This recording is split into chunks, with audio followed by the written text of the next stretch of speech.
무슨 말씀인지 아시겠어요? 땅으로 떨어졌어요. 지금 교회가요, 연구하고 보고서를 내야 될 문제가 한두 가지가 아니에요. 인간 복제가 지금 진행되고 있는데, 인간이 복제되면 복제된 인간이 영혼이 있느냐 없느냐, 이거 어떻게 하실 거예요? 실험실에서 나오는 체세포 복제로 나오는 인간은 하나님의 창조물로 봐야 되냐 안 봐야 되냐, 이거 신학적으로 어떻게 해야 될 거예요? 지금 교회가 이렇게 게으르게 그냥 맨날 축복 이러고 있을 때가 아니에요. 교회가. 우리가 믿는 하나님이 창조주세요. 창조주.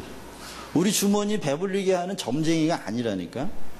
창조주 하나님이 우리가 믿는 하나님이고, 우리가 믿는 하나님과 우리의 관계는 하나님과 우리 사이에 세계가 들어있어요. 우주가. 근데 지금 내 호주머니에 돈이 있냐 없냐 이걸 가지고 고민할 때가 아니라고, 교회가 지금. 지금 내일 모레 당장 실험실에서 나오면 어떻게 할 거예요?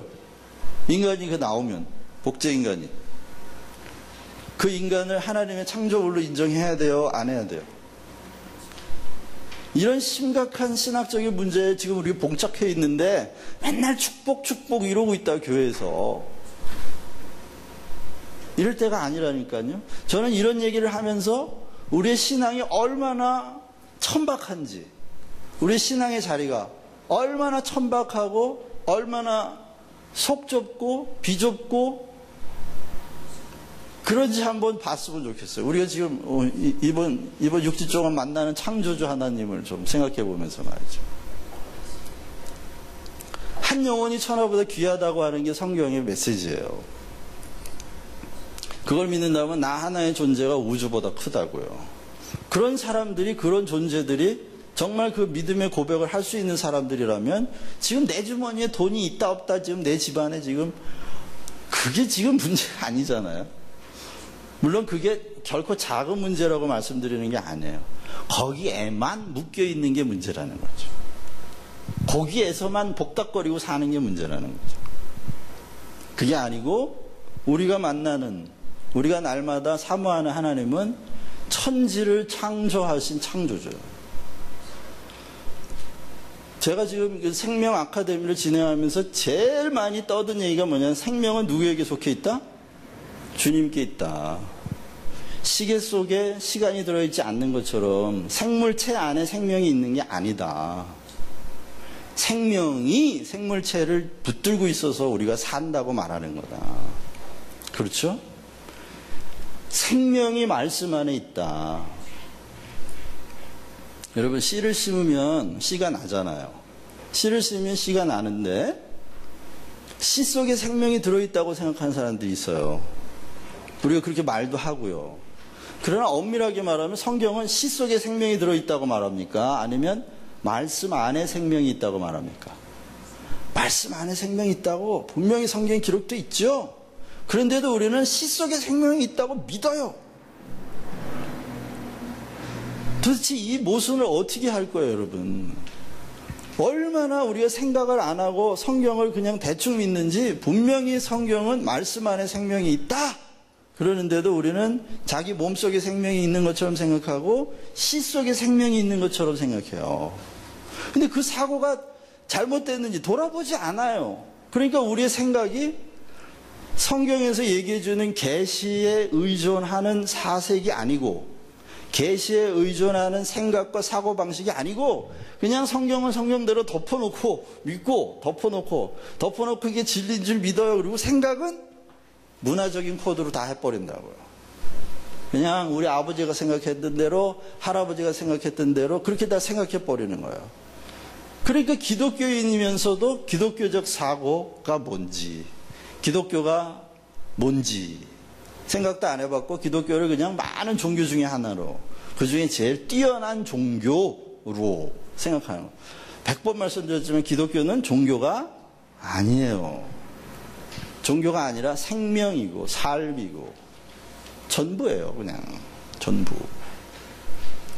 종교는 의존 감정이라 그랬어요. 그 두려움과 수치심을 가리기 위한 일종의 보호색 같은 거예요. 그래서 인간은 수치심을 가리기 위해 윤리를 발달시켰어요. 두려움을 감추기 위해 법을 발달시켰어요. 그래서 법과 윤리가 이런 인간의 존재적인 두려움과 수치심을 가리려고 하는 도구로. 그런데요, 그거 아세요? 사실은 인간이 보호색처럼 법과 윤리 안에 자기를 감추지만 사실은요, 이 법과 윤리라고 하는 보호색은 이건 사단이 자기의 모습을 그렇게 꾸미고 우리에게 찾아오는 보호색이에요. 사단이 우리에게 언제나 옳은 말을 하죠. 사단은 언제나 우리에게 천사의 모습으로 나타나요. 광명의 천사로. 그래서 법과 윤리를 딱 입고 오면 다 하나님처럼 받아들여요. 속는 거죠. 왜? 우리 안에 있는 그 두려움과 수치심이라는 이 감정을 가리려고 하는 그 보호 본능에서 나오는, 자기 보호 본능에서 나오는 종교 심리가 법을 붙들고 윤리를 붙들고 자기를 보호색으로 색칠하는 거예요. 사망과 그런 버려짐의 그 맹수에게 잡혀먹지 않으려고. 그런데 자기 몸에다 이렇게 가로줄 무늬를 넣었단 말이에요. 법, 윤리, 법, 윤리, 법, 윤리 마치 이렇게. 근데 사단이 그렇게 똑같이 하고 오니까 다 자기하고 같은 줄 알죠. 속는 거예요. 그러니까 절대로 종교의 본질은 감정이다.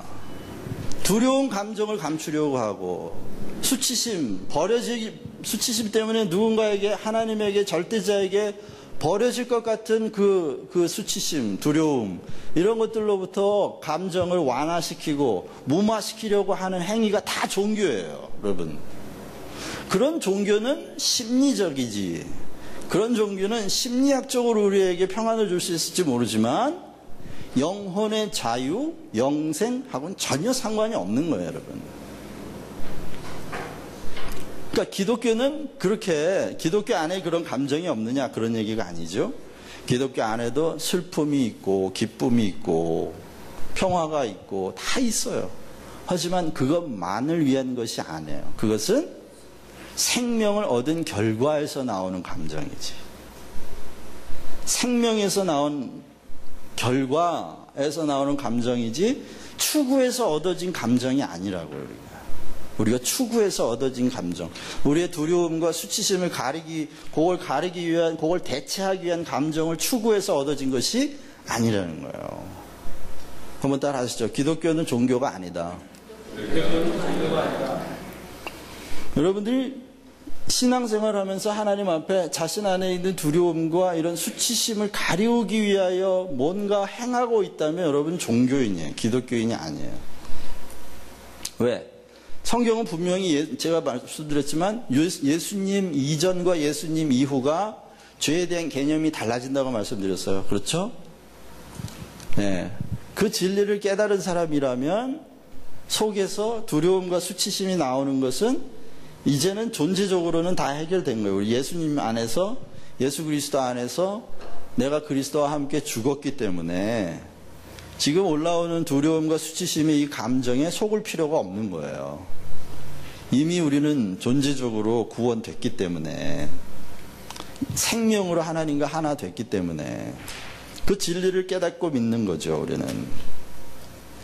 자, 그런데 계속해서 사단과 종교는 그렇게 우리 속에서 일어나는 그 두려운 감정, 수치스러운 그 감정을 완화시키는 방식으로 뭐를?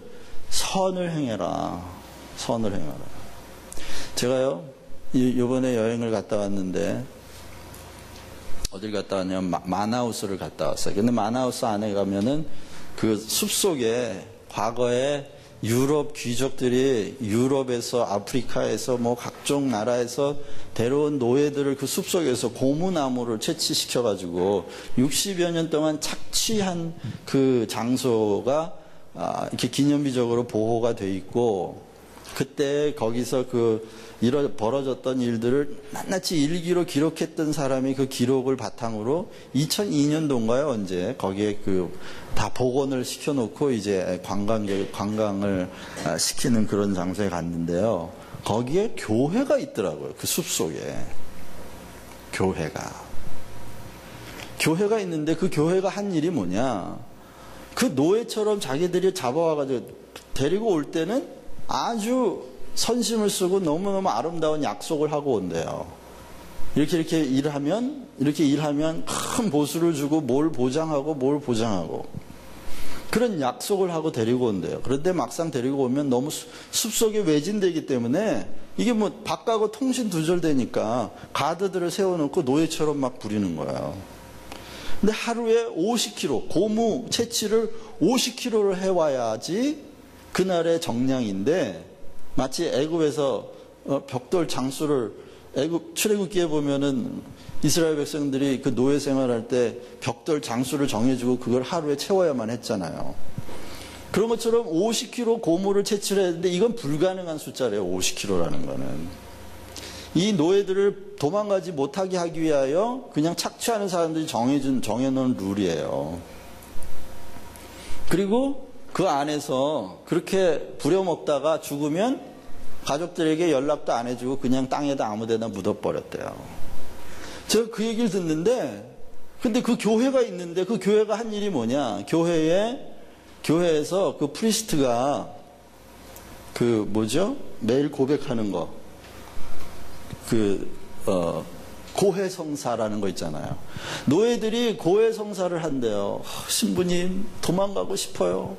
막 이런 얘기를 하면 신부가 그 얘기를 듣고 그 주주한테 이야기를 해주면 주주가 그 정보를 가지고 딱 있다가 노예가 도망가면 쫓아가서 잡아가지고 사람들 앞에서 죽여가지고 일벌백계의 본보기를 세우는.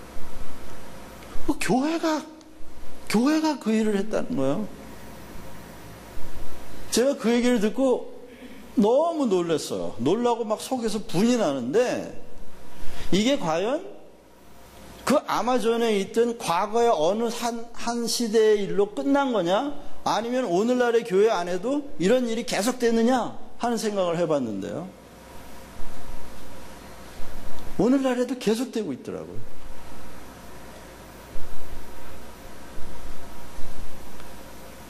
분명히 축복을 약속하면서 여러분들의 선이 부족하기 때문에 축복을 못 받는다. 순종이 부족하기 때문에 축복을 못 받는다. 마치 순종의 양을, 매일 50kg의 순종의 양을 채워야만 여러분들이 축복받을 수 있다라고 말하면서 결국은 사망으로 끌고 가는 교회들이 얼마나 많아요. 제가 너무 충격이었는데 이번에 돌아가면 그렇구나. 내가 여기 왜 왔는지를 알겠더라고요. 하나님 왜 여기를 보내셨는지 알겠어요. 이제는요, 제가 물불 안 가릴 거예요, 정말. 그래도 제 의의가 너무 살면 안 되겠죠? 제가 좀 눈을 크게 뜨고 이렇게 전체 교회를 이렇게 보면서 너무 억울했어요. 교회가 하나님의 이름을 가지고 인간들에게 아름다운 약속들, 축복들을 약속하면서 그렇게 노예처럼, 정말 노예처럼, 영적인 노예처럼 부리는, 자유케 하는 게 아니에요.